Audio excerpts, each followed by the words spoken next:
Yo, how's it going everyone? Welcome back to another video. Now, if you wasn't aware, Destin yesterday did a live stream trying to, I guess, damage control, bring back, because he got a lot of flack for his video. We covered it in my stream. If you haven't seen it, go check out my opinion.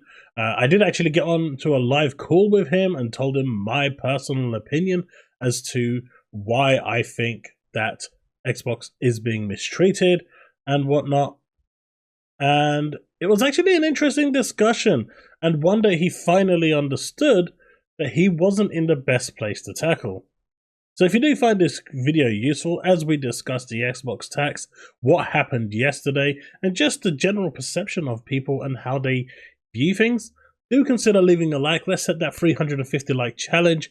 Let's see if we can smash that. If you haven't yet subscribed, do consider subscribing. We are trying to hit that 6,000 milestone, but 7.5k by the end of the year. So hopefully we can get to that goal. It would mean the world to me. And of course, if you want to support the channel further, you can do that through my Patreon. You can join my YouTube membership. And of course, there is always the super thanks. But simply liking and dropping a sub goes a long way, and it's free. You can't get better than that, right? Right, so let's discuss what this Xbox tax is.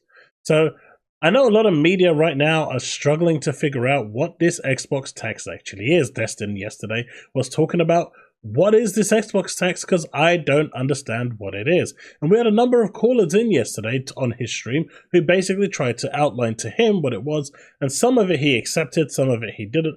But I think the one that finally kind of rang home was the one where people turned around and said, you're not in a position to be able to answer this.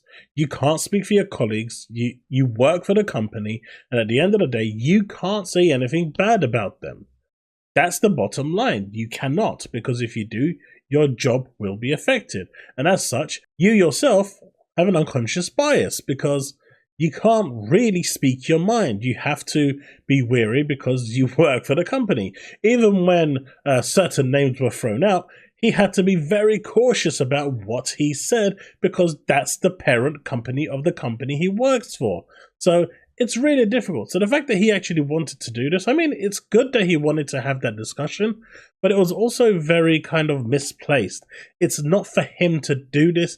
It's for other people to do this who are not connected to the media, for them to come sit down and have that discussion and then try and see where things are at. And then the media can then look in and say, right, maybe we have, without realizing, we have been doing this and this is where we're wrong. But the reality is, there is a bias going on. And we proved that yesterday. The one that came up that was, I think, the best one was when we were talking about the Xbox Live Gold price increase, and how, you know, the media went on a complete tirade. It was like a complete stampede, right? Every media for a number of weeks, even after it got reversed, was still talking about it. How Microsoft tried it and failed and all this and all that. And IGN must have released at least 5 or 6 articles regarding this. And, you know, Destin said, but a good change came from that, right? They reversed their decision, so what's the problem? And it was at that point where either he was completely ignorant to the fact, or he was part of the problem. Now, I can't tell, because I don't think Destin is a stupid guy. I think he's actually extremely intelligent. He knows what he's talking about, right? Let's get this off. He knows what he's talking about, right? He's a very smart person. So I don't want to think that he was playing, you know, I don't want to think that he was dumb, because that's just not right. But I think he was feigning ignorance. But maybe let's give the benefit of the doubt. Let's give the benefit of the doubt and assume that he was actually not seeing the big picture. So they raised the issue. Well, when Microsoft did this, we had 2-3 weeks of articles. It didn't stop. Everyone remembers this. But when Sony raised the prices in some countries up to 500%, like in Turkey, and I know Turkey's got a weird economy going on right now, but the fact is the PlayStation whole trilogy went up in price. There was maybe 1 or 2 articles, and then the topic was dropped. No one cared because it belonged to Sony. That's it. That's it. You know, when it's an Xbox issue, it drags on for weeks and weeks and weeks. And they will batter it and batter it and batter it until the news is dead because it's not generating any more clicks. But when it comes to a Sony issue, that is not the case. It just doesn't happen. They talk about it once, maybe twice, and that's it. Look at the Activision Blizzard case. How, you know, even after the deal went through, there was articles for weeks talking about how this was bad and all this and what's going to happen. And, you know, Sony's being sued by the CMA. There's one article, maybe two. Who's talking about it? Where's the coverage? It's a big deal. They have a monopoly. They have been screwing their, fan base over. Where's the coverage for this? There is none. But if it was Xbox doing this, had the tables been reversed, this would have been front page news on every single media outlet out there. Now, to say that there is no bias is not real. And what the media now is trying to do, because if there was no thing as an Xbox tax, right? And let's just use both words here. Xbox bias, Xbox tax. Why is the media so hell-bent in trying to change the narrative that it doesn't exist? Why is the media so hell-bent on this? And yesterday, Nibs actually came on as well. And obviously, he agrees with Destin. Of course, he's going to agree with Destin. He's a PlayStation-centric person. So having him on there was kind of, a bit stupid, in my opinion. But we're looking at this, right? And he came up and said, Xbox tax is a term largely used by folk projecting their own deep biases or lack of subjective rationale, which then manifests as unfounded persecution, complex and conspiracy, easily disproven with factual statistical evidence. See below. Forza Motorsport 8085. It could have got higher. Starfield 7083. It could have got way higher, right? The front one is what IGN gave, and that's the Metacritic. IGN gave it a 7. Metacritic is an 83. I mean, there was 4s, 3s in there on the Metacritic score. If this was a PlayStation game, it would never have received those 3s and 4s. Minecraft Legends, I think, is fair. Forza Horizon 5 Rally Adventure, fair. Redfall, I mean, they gave it a 4 out of 10. I would say that's fair. If they look at it now, probably different. But if you look at the games that got highly reviewed, none of those will ever get Game of the Year, right? Pentiment. Hi-Fi Rush. I mean, these are great games. Hi-Fi Rush could have got nominated. It's not going to win, though. And then you got As Dusk Falls. It's never going to win Game of the Year. This one had the potential. Forza Horizon, never going to win Game of the Year. This actually got a 9 out of 10 or an 8 out of 10 on PlayStation, but a 7 on Xbox. It's exactly the same game. Deathloop, 100% is on PlayStation. The Xbox version got an 8 out of 10. So, as you can see here, Microsoft Flight Simulator is never going to win Game of the Year.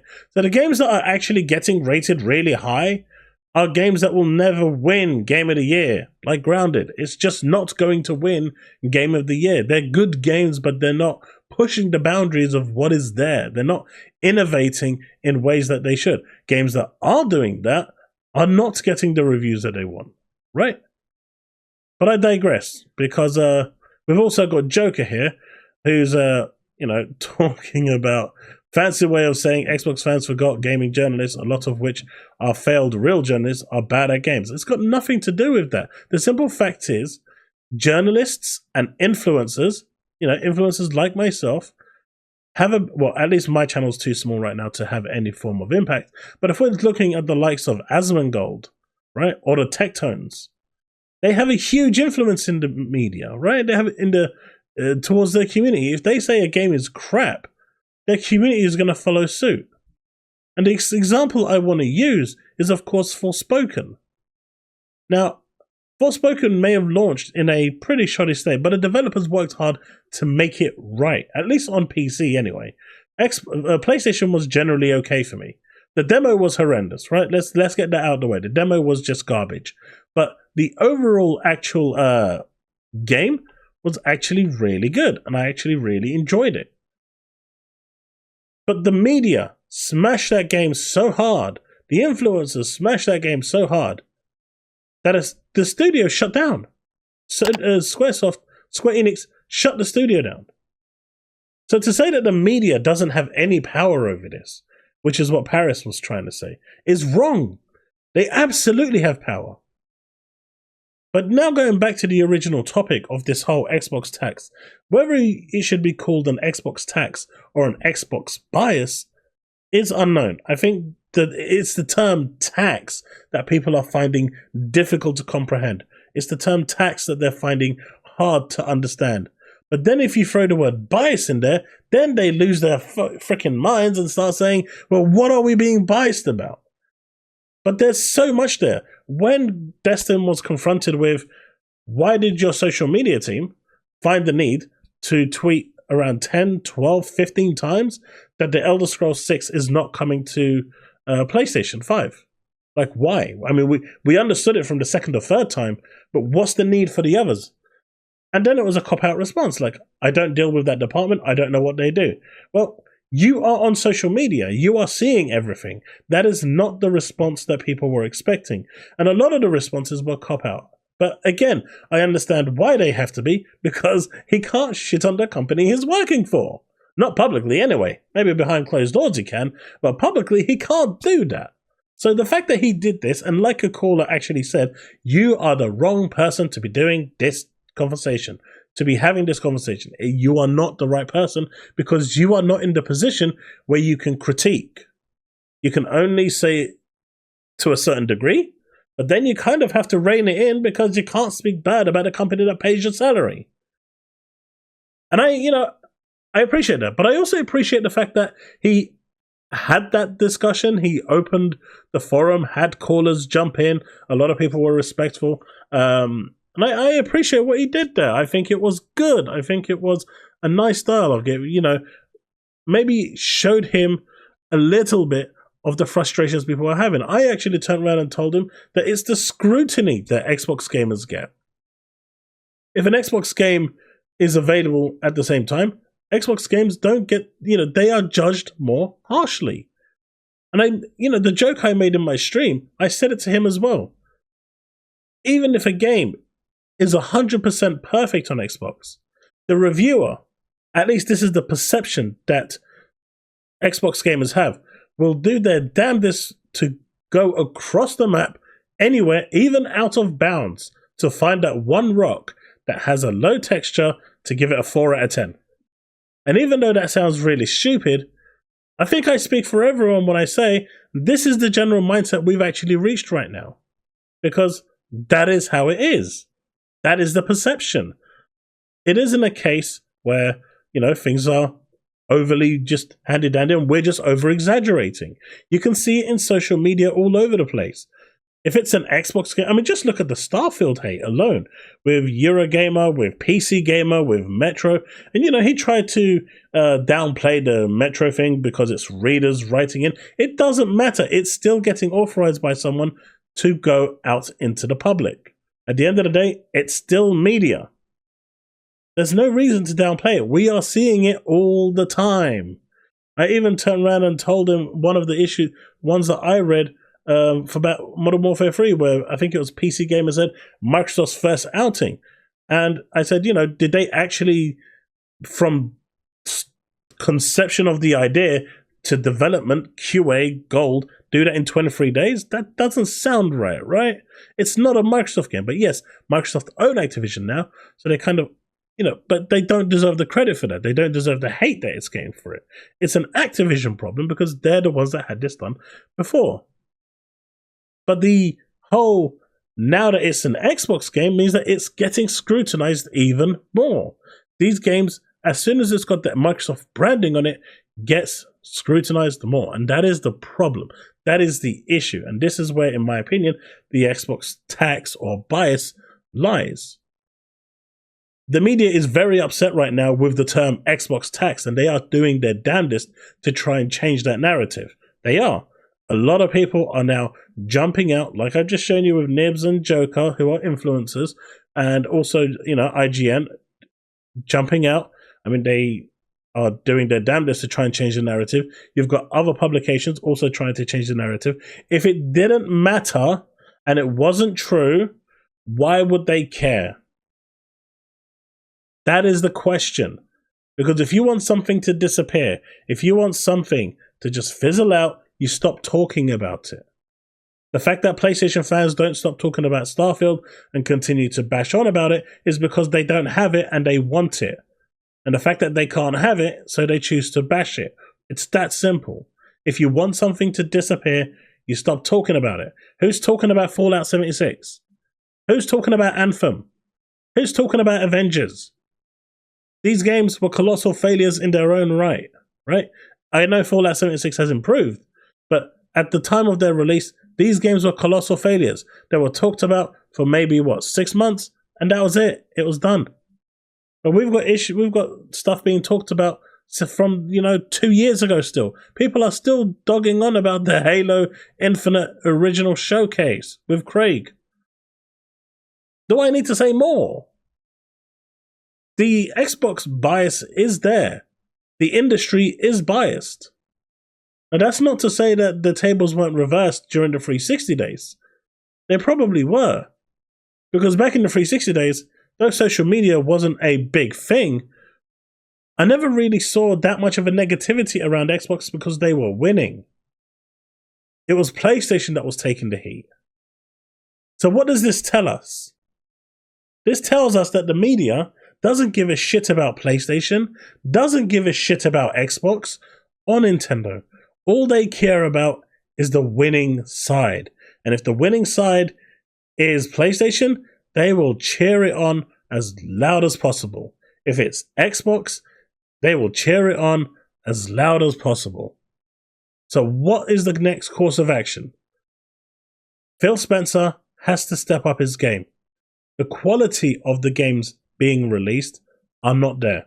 I know some of you may find this really hard to hear, but they are not there. The games are good. I love Starfield. I'm not a big Forza Motorsport fan, but I'm a big Forza Horizon fan. I like my racing games, but I like them arcade racy. Redfall, I've recently got back into. I'm really enjoying. And yes, Steve, I know we still need to hook up with that multiplayer. Maybe on stream next week. But, at the end of the day, it's in Microsoft's hands to deliver games that are unquestionably amazing. Hopefully Hellblade will be that game and it will showcase. But we're not going to need just one Hellblade game. We're going to need a few of those to change the narrative. The standard of quality that Xbox has released has been good, but good isn't enough. It needs to be phenomenal. They need to come out with games that are blinding and brilliant. Great storytelling, amazing graphics with mocap, amazing voice acting. I'm talking, visual displays of Death Stranding.